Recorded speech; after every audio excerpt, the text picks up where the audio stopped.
So endocrine glands are these little like pouches, yeah, of tissue. They're like little, it's an organ system that is responsible for gauging the amount of hormones circulating in your bloodstream and then secreting hormones based off of what's circulating in your bloodstream.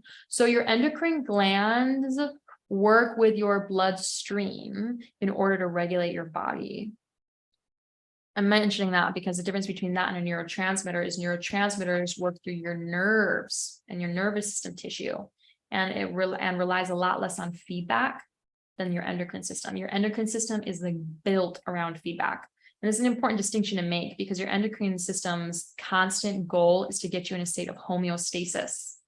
Its goal is homeostasis. Just get that in your brain. My endocrine system craves homeostasis. There's all these feedback loops. I'm going to give you one that you're all aware of.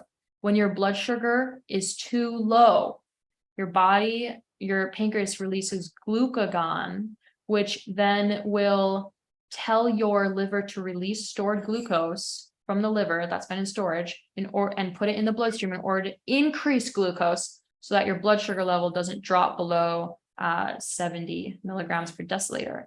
But if you have too high of blood sugar, let's say you're anywhere above 80, your body is going to be secreting insulin. But let's say you're at 120, which is totally normal for after a meal. Ideally, you're like around 100. But anyway, the point is you don't want to be above 120.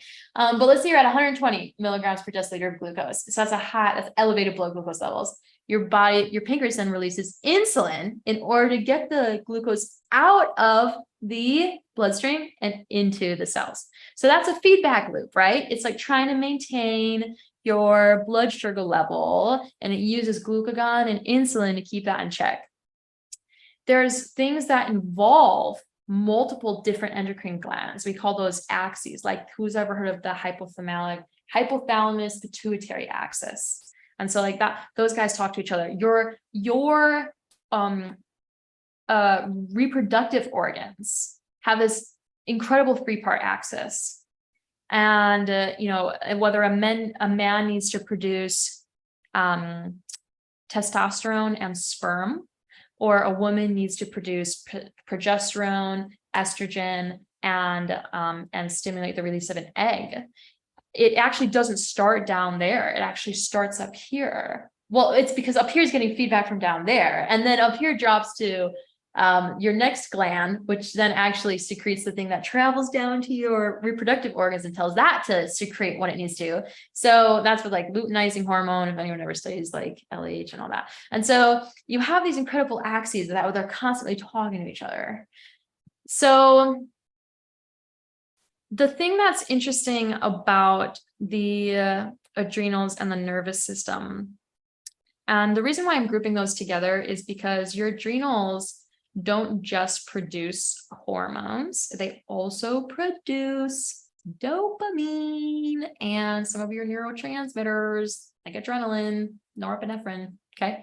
So, and the interesting thing about your nervous system is your nervous system doesn't have that constant feedback loop trying to get your body into homeostasis the same way your hormones do. So that's why we say like people can get stuck in fight or flight because your body thinks you're literally like constantly under attack. Your body doesn't have that same mechanism of being like, okay, the threat's totally gone. Oh, okay, we can relax our breathing. We can kick up our feet. We can sleep for 7 or 8 hours tonight. This is going to be great. Your nervous system is just designed to take in information from the outside world and make sure you don't die. That's your nervous system's job. Okay. So your endocrine system is like primarily trying to regulate things going on inside your body. Your nervous system is what's taking the information in from the outside world and making sure you do not die. That's your nervous system's job. So if your nervous system thinks that like you're under attack or something, or there's impending doom, it's not just going to like downregulate the production of cortisol all of a sudden because it's like, oh, we can't keep on producing cortisol because we've maxed out our cortisol production for the week. And that's going to eventually result in adrenal fatigue. So we're just not going to be stressed anymore. Unfortunately, nervous system doesn't have that ability. Are you guys following me so far? It's just crazy. So adrenal fatigue is the diabetes of the adrenals. So, people get diabetes when their pancreas gets tired of making too much insulin. The pancreas is like, I have made so much freaking insulin because I'm not supposed to have 300 grams of sugar a day. It's just stupid. Been trying to get that into cells for too long. I can't make any more insulin. And then the pancreas starts to not produce enough insulin, and then people need to supplement with it the rest of their life, right? Adrenal fatigue is that same situation, diabetes but don't call it diabetes because it's not technically that, but it's that same situation where the adrenals have been pumping it out for too long. Pumping it out for too long, it gets tired. And guess what? It stops producing as much cortisol as it used to. And do you know what cortisol is? It's the hormone that gets you out of bed in the morning. Literally. Cortisol is the hormone that wakes you up in the morning and gets you out of bed. So people get hit with adrenal fatigue. And when I say fatigue, I mean fatigue. They're like, where did my energy go? I can normally run up the stairs and not be tired. What's going on? Is this what postmenopause is? This is terrible. I'm not going to live like this the rest of my life, am I? This isn't even me. Where is my energy? This is adrenal fatigue. You guys following me so far? So we want to nurture the adrenals back to health. There's a second thing that plays into this equation that adds to the load of the adrenals. And that second thing is menopause. Because what happens in menopause? For those of you who have heard me explain it this way like 10 times already, and you're like, Amy, that's the oldest joke. I am literally going to fall over if I hear you say that every time. I'm sorry in advance, but this is how Dr. Usman explained it to me. I was one of his interns, and I just can never forget it. He describes menopause is when your ovaries retire to Mexico and they hand over their responsibilities to the adrenals and to the other endocrine glands. The ovaries are like, it's been a good 50 years, guys. Super glad we could produce so many eggs for you. We even brought some children in this world. Great work, everyone. It's been a good career. We're off to Mexico. So good luck, guys, producing the rest of the estrogen and testosterone and progesterone you're going to need for the rest of the life because we're out here. Okay. So like you have these ovaries that go through this like retirement phase, and they hand off those responsibilities to some of the other endocrine glands in the body. And so now you have adrenals that have already been stressed out. A lot of times we see this in women that are just taking care of everyone else for so long. So you already have these adrenals that are tired, and now they gotta take on some extra work from ovaries retiring. That's a big reason why adrenal fatigue hits people extra hard post-menopause. So the question here is two things. One, how can we help the body restore adrenal health so that it can produce cortisol? Because ideally you do want to be able to make that. Cortisol is a great hormone in the right quantity. But then secondly, what can we do to help alleviate some of the emotional burden going on in your life? Oh my gosh, I didn't even mention this. Oh my gosh, this is huge. Mother would never forgive me. She would have forgiven me. I'm sorry, Mother. Oh, there's a huge thing I forgot. This is huge, you guys. Wow. The other huge cause of adrenal fatigue besides emotional distress is nutrient deficiencies. Because if the human body doesn't have the nutrients it needs to run, guess what it relies on for energy? Adrenaline and dopamine and cortisol. Okay, so you have all these Americans who are eating super crappy diets, and they're not getting the nutrients from their body they need to have abundant energy. They're going through glucose crashes, and then they rely on energy drinks. And energy drinks makes their body rely on stress hormones more so, dopamine, all that. And yeah, huge cause of adrenal fatigue. So I had a gentleman who was a client. He was young, he was 35, really early onset of adrenal fatigue. I was like, bro, 35, how much stress have you been under? And he's like, whoa, too much stress. He's like, gotta take care of my family and my crazy wife. He was going through some pretty crazy stuff in his marriage, and was running a business. And I was like, so what do you eat in a day? He's like, I don't even eat till dinner. It's like, I don't have time. I just like go work, and then I eat at dinner. And I'm like, hey, when you don't give your body fuel to run off of, what do you think it's running off of? He's like, I don't really know. I just stored energy. I'm like, no, it's running off of adrenaline. That's why your adrenals are shot at the age of 35. Because you don't freaking eat and you have emotional stress. I was like, take a lunch break. You need to go eat. I was like, you're mandatory. You either pack a lunch or you go get lunch, and it better have protein in it. It better have some vegetables and some antioxidants in it. I was like, go get like a chicken salad at lunch. So between that and supplementing with iodine, and then he started taking ADP, which is emulsified oil of oregano, which is what helps take care of underlying infections. As long as it's not something like crazy out of hand, you might need something more complicated. But he started on iodine, ADP, and I think mom put him on a mineral supplement, and then he started taking lunch. I'm telling you, this guy's turnaround time was like amazing. It was like within a week or two, because my friend worked there. She was the one who referred him to me because it was her boss. Within 2 weeks, he's like, I have so much energy. This is amazing. He's like running around. He's like, I can't believe how fast that worked. So really cool turnaround time when it comes to supporting the body with what it needs. But so I'm just going to reiterate that nutrients. So my mom has a lot to say about this because she went through a period where my little sister wasn't sleeping at night. For 4 years. My sister had an undiagnosed medical condition. My mom was sleep deprived for 4 years. So that can do a number on a human being. Okay. Caretakers. I once heard a statistic that's like caretakers age. I can't remember what the number was, but it was like 5 years for every 1 year of like normal human life because of how much demand is put on their body. I need to fact check that, but it was high. I was like, whoa, that's intense. And so it's like going through a presidency almost. And so how did she survive through that period with energy during the day when she was sleep deprived at night? She woke up every morning and made spirulina, blueberry, banana, spinach smoothies. She would put like a quarter cup of spirulina in there. It's just a lot, but it's a very intense superfood. And then she also would brew this stuff called adrenal tea, and the recipe's on the blog. And we're going to sell it at Zuzu's Energy when she launches her product line. But she would sell this adrenal tea. She would make this adrenal tea that had like cat's claw and pau de arco and all these awesome medicinal Chinese barks and herbs and goji berries. And between her spirulina drink and just staying super hydrated and adding zeolite and mineral drops to her water and drinking this stuff, I mean, she made it through with plenty of energy every day. So I'm just saying it's incredible how much nutrients can help supplement so that your body's not relying on adrenaline to get through the day. Is that making sense? Can everyone raise your hand if it makes sense how nutrition plays a role in adrenal fatigue? So I would love it if anyone's willing to be daring and come off of mute and just recap. What are the top ways that you can support your adrenals if someone's dealing with adrenal fatigue?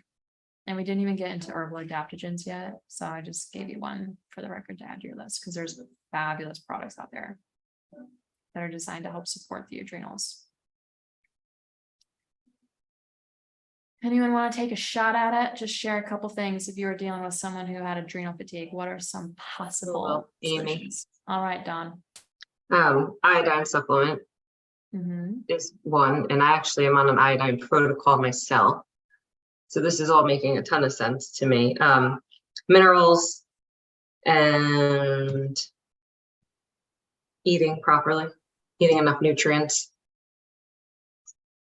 Absolutely. And the only thing I would add to that is the emotional health component. Have them like talk to someone, like see some type of holistic mental health specialist, or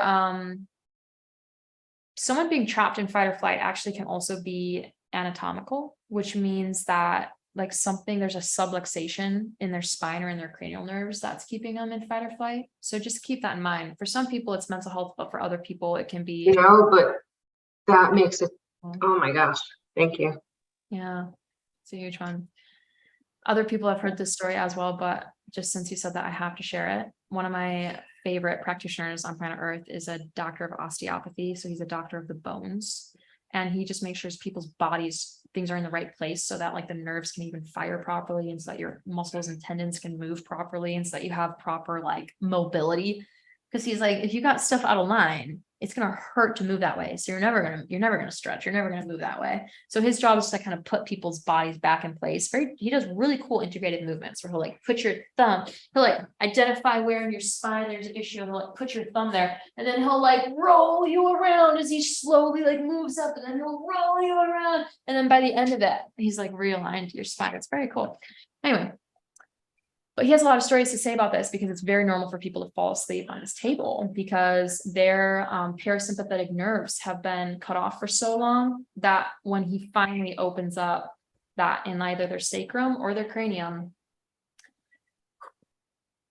instantly fall asleep because their body's been exhausted and their parasympathetic nerves just haven't been able to fire properly for like years sometimes. So the anatomical thing is like very relevant because he had a,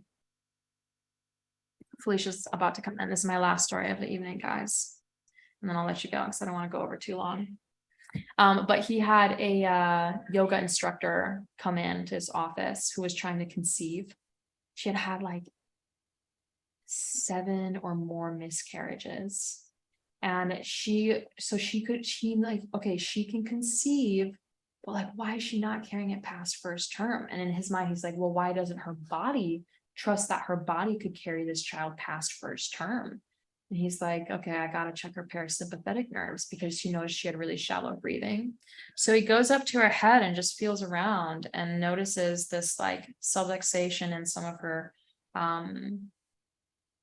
what are like the tectonic plates of your brain called? I forget what they're called. But he like noticed it wasn't like lined up, like it was a little concave when it's supposed to be like flat. It was like a little concave like this. Just like gently does what he needs to like bring that part of her head into alignment. She takes this like instant deep breath, falls asleep on a table. He sends her home.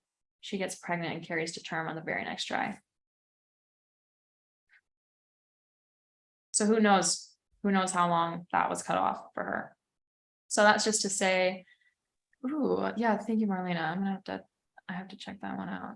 Yeah, because that sounds like the correct anatomical term. I have to see how he describes that exactly with that. But yeah, so people being stuck in fight or flight, so it could be thought related, it could be related to their psychology, it could be related to their anatomy, it could be related to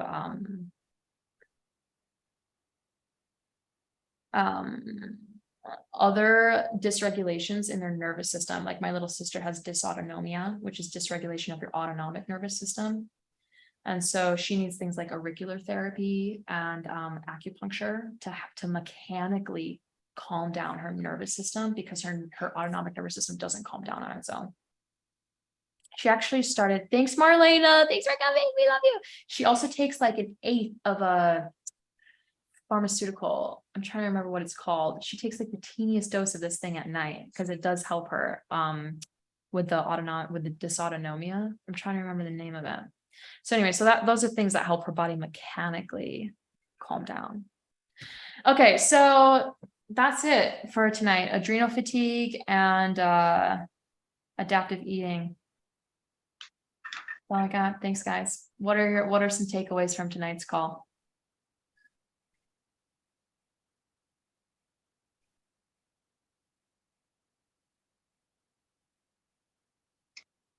I love the adrenal fatigue because you can go in so many directions with that. And I know myself, I went to an integrative doctor and she had the training, for the anatomy, had gotten in 2 accidents throughout, not recently, but just a long time ago. And you have that trauma stuck in your body, like in your neck. And so she actually put me on the table and it was very gentle work. It wasn't like a chiropractor. It was completely different. And then I had to learn how to walk, not learn how to walk again, but you had to walk to get used to, she made you walk laps and you had to walk laps to be able to get used to your new steps, I guess, the way that you're walking. It was weird, but anyway, yeah. Yeah, but you have to more than one. That's awesome. Yeah, and like him having you walk and like there's so much to nervous system retraining. Yeah. I've been in sessions where like in the middle of the session they'll have you do like some left brain, right brain stuff where you have to like look up to the right and do some of this and then look up to the left and yeah, a lot of techniques that can speed up the process of retraining the nervous system. Okay, Felicia, interesting. So yeah, it sounds like my introduction had kind of like a reverse effect on with the whole concept, because I started the call talking about how like every food group is on the chopping block right now, people having something negative to say about it. I really didn't mean for that to come off as like don't eat anything. Because that's really just to say that like don't take anyone's advice too seriously, because everyone's got something bad to say about everything. And at the end of the day, it's going to come down to your body, like, and what makes you feel great, because your body's everything that has a pro also has a con. Everything that has a con also has a pro. I mean, who knows what, like coffee, for example, we've gone back and forth on coffee so many times, because coffee might have this one chemical that isn't good for you in this one way, but it has another chemical that like absolutely improves, XYZ. And so everything's got that where, oh, okay, good. I'm glad to hear you were joking, but everything's got that like upside and downside. So I'm really happy to hear you were joking, because I was concerned for a minute. I was like, that wasn't my intention. Okay, cool. Drink water only. And you need a hard reset for your HPA fight or flight. Yeah, please come on next week regarding that reset fight or flight, because next week we're talking about integrative mental health care models, and definitely bring your notes, definitely be prepared to screenshot. You'll get a copy of the presentation for sure, but we're just going to be giving a really good overview of what's like the primary mental health care model that we'll be teaching at HHE, but then also within the realm of available therapies, which ones mechanically alter your nervous system and which ones cognitively alter your nervous system and which ones do both. And sometimes it helps to have both. Like, what are the mechanical approaches to changing your nervous system? What do I mean by mechanical? Sound therapy mechanically changes your brainwave state. Can't change it. It just happens with or without you wanting it, especially with binaural beats and things like that. So you have mechanical approaches, but then you have cognitive, which is like talk therapy. Like, let's talk about how you feel. Let's talk about what you're thinking. That's triggering your psychology and stuff like that. So anyway, come on next week. I hope you get some ideas from that. I don't know what, is neurooptimal, is that like a specific therapy, or is that like a device, or is that a new concept that I haven't heard of yet? Because I want you to be neurooptimal. I want neuro optimization for everyone. It's a device. Okay, yeah, I haven't heard of it yet, but there's great devices out there that do exactly what I'm talking about when it comes to nervous system stimulation. All right, let's hear one more takeaway, and then we're going to wrap it up for tonight. Love to hear what's something you learned this evening on this wonderful evening call. I think one of the biggest things is that if you don't listen to your client, that you can't really explore everything that they need to, like, you can't explore what path you need to go down with them. So listening, having them talk, and then listening to their needs and their issues, and then maybe take notes as they're talking, and then provide feedback afterwards, and then confirm that the feedback is the path you need to go down, and they're comfortable with that. But I think that's the biggest thing, because like we're talking about, everybody's so different, and it could be, psychological, or it could be, structural, issues. So I think that's a big underlying issue. If we don't listen and we just run with it, we're going to miss the bus. Now here on Hallelujah. Hallelujah. Love that, Anne. Love that. Nothing better than, listening to your client. It's everything. And trusting your intuition. I would say there's a good mix there of listening and trusting your gut. All right, everyone. Thank you so much for joining us this evening. And you'll be getting an invite to join us next week for our integrative mental health care model release. In the meantime, thank you so much for being a part of our community. And join our school community.